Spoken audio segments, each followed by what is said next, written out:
سلام. در خدمت یکی از فعالان در عرصه کشاورزی و صنعت گلخانه هستیم. جناب آقای مهندس فرقانی، ازتون خواهش میکنم خودتون رو برای ما معرفی کنید و بعد صحبت‌های شما رو گوش میکنیم. سلام عرض میکنم خدمت عزیزتاری و همکاران محترمتون. من فرقانی هستم، مدیر عامل شرکت صنایع گلخانه مرصوص کام. شرکت ما از سال 1376 در حال ساخت گلخانه است. انواع و اقسام گلخانه ها رو داره میسازه. توی ایران و کشورهای همسایه فعالیت داشته و اصل کار ما سازه گلخانه، سیستم های سرمایشی و میزهای آبیاری ایونفلو هستش.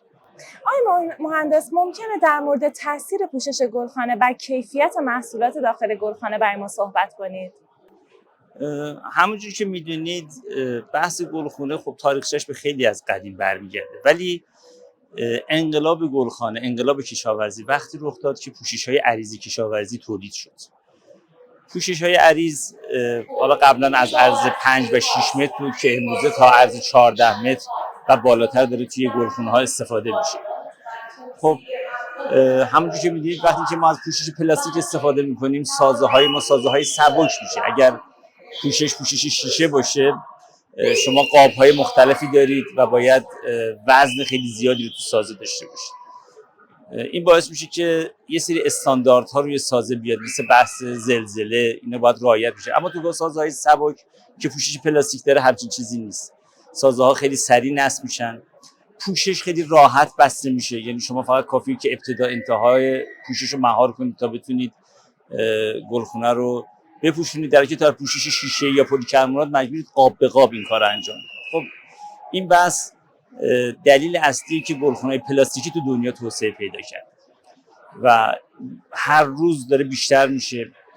توی بحث گلخانه ما یه اصل رو داریم، اونم اینه که هر چقدر حجم هوا تو گلخانه زیاد باشه، گلخانه دیرتر گرم و دیرتر سرد میشه، مثل یک خازن عمل میکنه و به گیاه کمترین تنش وارد میشه. به همین دلیل گلخانه‌هایی که طول دوره کشت زیادتری دارن، ارجحیتشون توی اینه که ارتفاع بلند داشته باشن تا حجم هوایی بیشتری داشته باشن. این ارتفاع بلند و دهنه‌های بزرگ میطلبه که پوشش‌های عریض مقاومی روش نصب بشه. خب یکی از بزرگترین مسائل پلاستیک اینه که شما اگر استراکچرتون هر چقدر محکم باشه، از تیراهن هم بسازید، اما اگه نتونید پوشش رو روش مهار بکنید، دمای بیرون و داخلتون هیچ فرقی نمیکنه، به گیاه آسیب میبینه. برای همین مهار کردن پوشش رو گلخانه بحث مهمیه.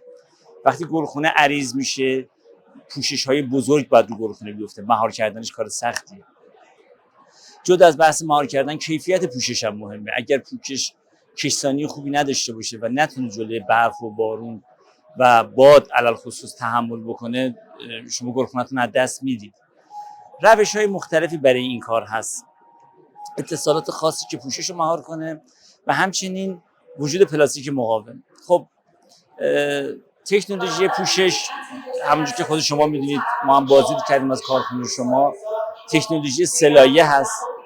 توی این سلایه ادیتیو های اضافه میشه که کشاورز رو کمک میکنه برای تولید کردن، که اینا تو پوشش شیشه وجود نداره و حتی تو پوشش پلیکربنات هم وجود نداره و اینا خاص پوشش های فیلم های کشاورزی هست. ادیتیوی که باعث میشه اشعه IR به عنوان سپر حرارتی عمل کنه، یعنی گلخانه رو توی تابستون خنک‌تر و تو زمستون گرم‌تر کنه. افزودنی که باعث میشه کشسانی پوشش بیشتر شه، افزودنی که باعث میشه قطرات کاندنس نکنن زیر پوشش و سر بخورن. همه اینا مهمه. تو پوشش هایی که تعریق روی پوشش میمونه و چکه میکنه روی گیاه، شروع بیماری ها و آفات و از بین رفتن گیاه هست. پوشش هایی که باعث میشه یه طیف نور خاص عبور نکنه تا حشرات و بیماری ها نتونن حمله بکنن. ادیتیو هایی که باعث میشه پلاستیک در حقیقت ذرات غبار رو جذب خودش نکنه و بتونه شفافیتش رو حفظ کنه. ادیتیو هایی که باعث میشه نور پخش میشه، دیفیوز میشه، علل خصوص برای کشت‌های بزرگ و کشت‌های هیدروپونیک خیلی مهمه. خب اینا خواصی هست که ما فقط تو پلاستیک داریم، تو شیشه و پلیکربنات نداریم. حالا یه کارایی رو شیشه میکنن که دیفیوزش کنن یا مثلا قطرات مثل نودراپ سر بکنن، اما هیچ کدوم مثل پلاستیک عمل نمیکنن و دلیل اصلی رشد تو صنعت گلخونه وجود پلاستیک‌های عریض با این خواص ویژگی خاص. سپاسگزارم جناب آقای مهندس فرغانی. امیدوارم پوشش‌هایی رو انتخاب کنید و از سازه‌های استانداردی استفاده کنید که خواص محصولات شما حفظ بشه و محصولی با کمیت و کیفیت بیشتر داشته باشید.